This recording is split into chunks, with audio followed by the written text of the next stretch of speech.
சென்னை திருவான்மியூரில் உள்ள திருவள்ளுவர் நகரில் SBI வங்கியின் ATM மையம் ஒன்று செயல்பட்டு வருகிறது. இந்த ATM மையத்தில் கடந்த சில நாட்களாக வாடிக்கையாளர்கள் பணம் எடுக்க முயன்ற போது மெஷினில் இருந்து பணம் வரவில்லை.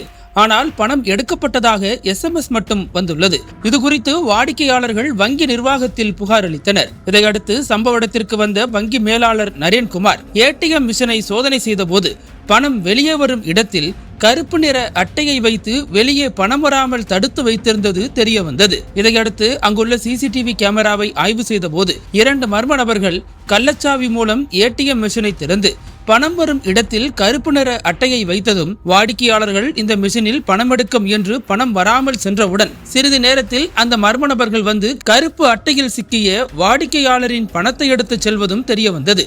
இந்த சம்பவம் சென்னை மாநகரில் பெரும் அதிர்ச்சியை ஏற்படுத்திய நிலையில் வங்கி மேலாளர் நரேன்குமார் இதுகுறித்து திருவான்மியூர் காவல் நிலையத்தில் புகார் அளித்தார். அதன் பேரில் போலீசார் வழக்கு பதிவு செய்து விசாரணை மேற்கொண்டதில் இன்னும் அதிர்ச்சிகரமான தகவல்கள் வெளியானது.